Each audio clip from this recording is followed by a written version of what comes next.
Welcome back, everybody. I hope you're all having a fantastic day today. If you are new here, welcome to Movies Never Say Die, your home for 80s and 90s retro movie content. This is volume 6 of my Forgotten 80s Movies Worth Not Forgetting series. All of the other volumes will be linked in this video for you guys to check out later, but today I have 10 more forgotten gems ranging from comedy to drama to action to horror to fantasy. We're covering all the genre bases today, so let's get into it.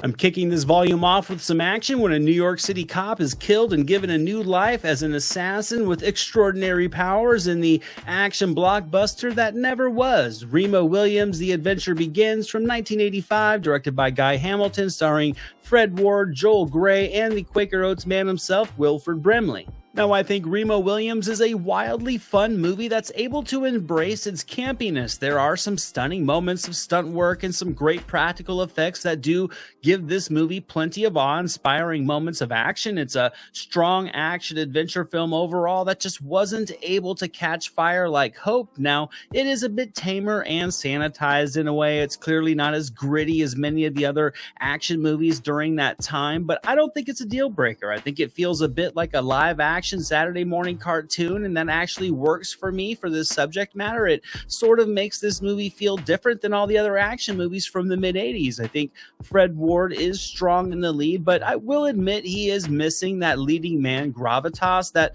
probably didn't help this movie very much. I think Ward is a great actor, but leading man is a world of its own, and had Remo Williams gotten a larger name behind it, it could have potentially helped this film win over the masses, but as it stands, Remo Williams is still a great time in the action genre.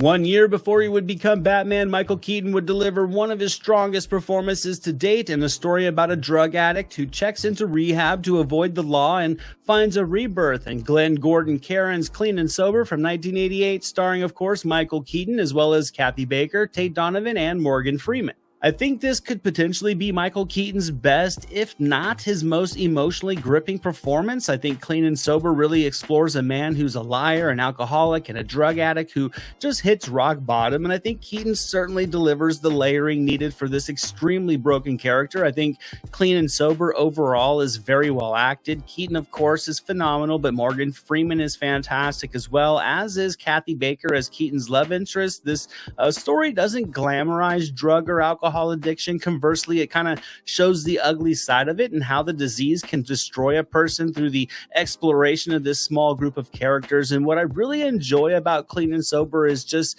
it's delivering kind of a fly on the wall vibe. It's like a look inside these lives of these people. It doesn't really overdo any of the redemption arcs. It doesn't hit you over the head with melodrama. It's just a very raw, very intimate film that can easily grab onto your heartstrings and have you invested.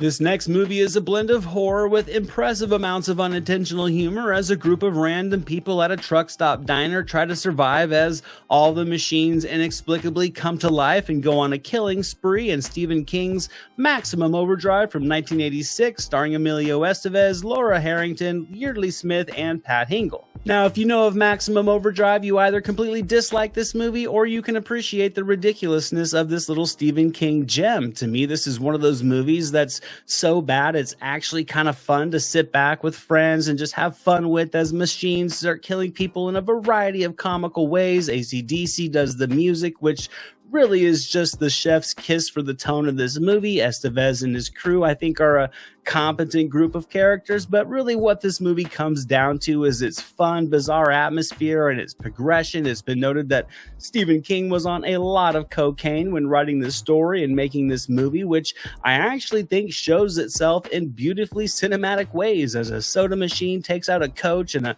steamroller flattens a kid just in the beginning of the film. The plot is essentially given to you in the beginning of the movie as well in a short little paragraph, and from there the magically absurd carnage begins in a movie that is so 80s it was almost nostalgic upon its release as a quirky horror comedy from an obscure area of cinema.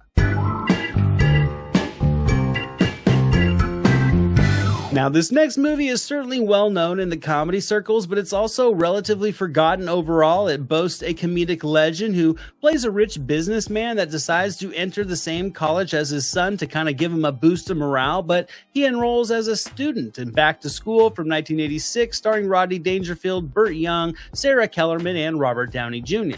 To me, Back to School is a comedy that just really rides at full comedic efficiency. I think all the elements to this movie, you could say, are really dialed in nicely. Front and center is a hilarious performance from Rodney Dangerfield, who brings this movie both strong improv and script work. The supporting cast brings a lively enthusiasm to all the characters. The story is strong enough to connect the comedic gags and situational attempts at humor, and there are just enough subplots to give the film some depth. It's part college comedy, part Dangerfield vehicle, and the balance to me really is perfect, which just results in a feast of humor, from jokes to one-liners to physical comedy and slapstick silliness, and it's just a wild ride of amusement. I think Back to School really knows when to take itself seriously, and it knows when to let loose and go completely bonkers, and that's why Back to School is not only a forgotten 80s comedy, it's one of the strongest comedies from the decade overall. We're stepping into the world of fantasy and horror for my next film that comes from the mind of Wes Craven. It follows an anthropologist who ventures deep into Haiti in search of a drug that can be used in black magic that can reportedly bring people back from the dead and turn them into zombies. In 1988's The Serpent and the Rainbow, starring Bill Pullman, Kathy Tyson, Paul Winfield, Brett Jennings, and Zake Smokai. I remember seeing this movie for the first time on HBO at a friend's house as a kid, and it just terrified me. I think this one scared me more than Nightmare on Elm Street did, and even as an adult, I think this movie still delivers such an immersive atmosphere of tension and looming dread that really is just perfect for the tone of the story. I think Craven's direction is excellent. The production design and the visual effects are just gritty and dirty and just right for making this story around black magic feel lived in. The Serpent and the Rainbow is very well acted overall. Bill Pullman comes in front and center to just deliver maybe his best performance. The story is pretty smart, it's well layered, it's evenly paced with a near seamless elevation of suspense before closing out with satisfyingly demented gusto. The Serpent in the Rainbow isn't flashy, it's very grimy, it's foreboding, it takes you to places that make you feel uncomfortable while still being able to command your imagination.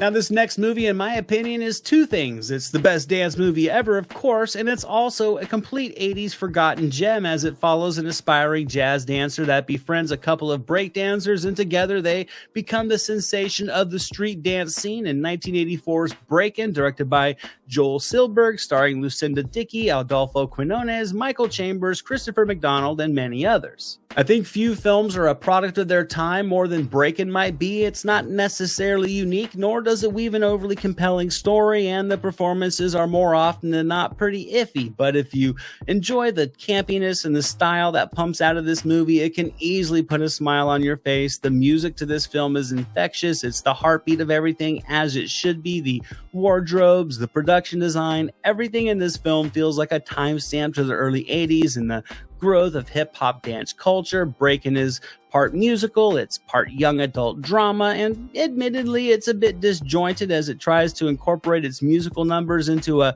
tracing paper thin storyline, but the music and the dance performances are the showcase. They are without a doubt much more entertaining than the narrative attempting to connect them. This is when the pace actually does drop, as the stiff performances and the weak writing are exposed, but when the music is pumping, which is frequently in Breakin, it's a blast of 80s nostalgia, complete with a young Van Damme cameo.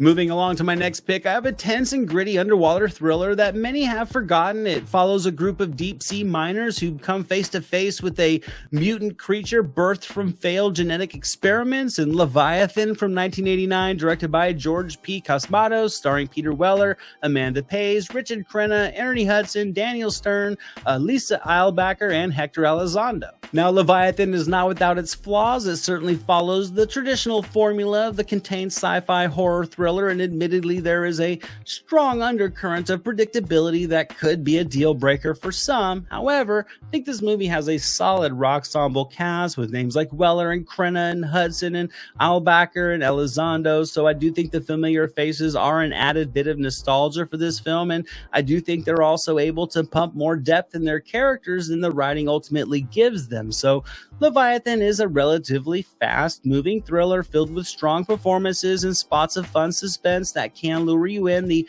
first half is a bit methodical as it kind of builds the setup, then somewhere in the middle of this thing it just hits the accelerator, the body count starts to pile up, and sure, you can guess the hit list based on the level of star power, and regardless of its recycled bits, when the killing ramps up, Leviathan is guilty pleasure fun.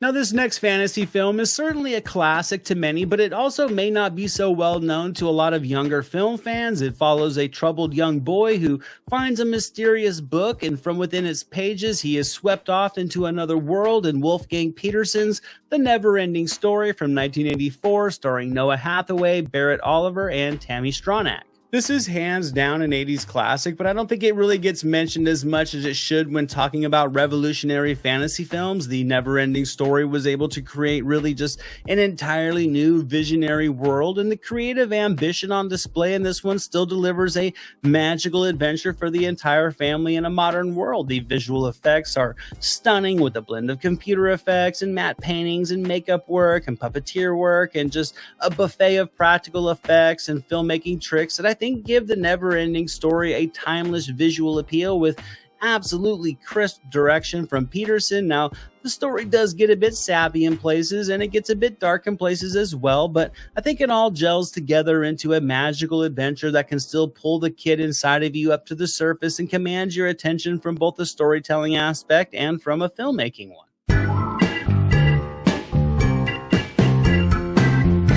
Now, this next forgotten thriller is admittedly silly in premise, as a group of teenagers devise an improbable plan to break into a North Korean prison to rescue their Navy SEAL fathers. And Ferdinand Fairfax, The Rescue from 1988, starring Kevin Dillon, Ned Vaughn, Mark Price, Kristen Harnos, and James Cronwell. There is no denying The Rescue is a movie that plays much better if you already do have some fondness for it from your childhood. It's one of those movies that kids can see themselves as adults in, and with that in mind, this movie is a charming mashup of like Red Dawn with Toy Soldiers meets Tom Clancy. If you are watching for the first time, then there is more than a moderate suspension of disbelief needed for a plot revolving around a group of kids who break into North Korea to rescue their fathers. This is another one of those movies that I think plays like a Saturday morning cartoon where 10 to 15-year-old boys can envision themselves saving the day in a grown-up world. There's a lot of action in The Rescue, and while the writing may be a bit campy and cheesy and melodramatic and unbelievable, I think the adventure at the core of the story can really take you on a fun ride if you can find that child inside yourself for 97 minutes. And closing out this volume is a psychic comedy that claimed to be out of its mind when two psychics are hired to find a lost Incan city that's supposedly holding a bountiful treasure. In 1988's Vibes, starring Cyndi Lauper and Jeff Goldblum, as well as Julianne Sands, Elizabeth Pena, and Columbo himself, Peter Falk, from director Ken Kwapis. To me, Vibes is one of those wildly eccentric and really silly films that just will not be to everybody's taste for sure. It's cheesy at times, and the story is certainly not without its gaps in logic, and I will admit that Vibes is really a rather forgettable film despite being completely enjoyable while you watch it, and I think that is primarily because of the charismatic performances from Lauper and Goldblum, who really you can see are having fun in these characters and together, because I do think their chemistry supplies the energy to this entire film. The plot is a bit ridiculous and it has more holes than a slice of Swiss cheese, but it still is mindless fun with effective laughs and an engaging adventure that you can sit back and turn your brain off to and have fun with when you're in the right mood. The filmmakers clearly knew they weren't making cinematic magic here when shooting Vibes, but everybody did put in the effort, and while not being a laugh out loud movie, Vibes is still a fun, off-the-wall comedy with a very capable sense of humor. And that's it for today, guys. Volume 6 is in the books. Another 10, in my opinion, forgotten gems from the 80s that are still very much worth watching. We're getting towards the end of this series. We have just 4 more volumes to go. I hope you guys are enjoying this ride back into cinema's past. Thank you guys so much for watching. As always, I greatly appreciate you. Be on the lookout for the next volume coming right around the corner. I will see you guys all there. And until then, movies never say die. Jack Burton in the Pork Chop Express, and I'm talking to whoever's listening out there. Survive a war, you gotta become war. I suppose we have to register you as a lethal weapon. You trying to say Jesus Christ can't hit a curveball?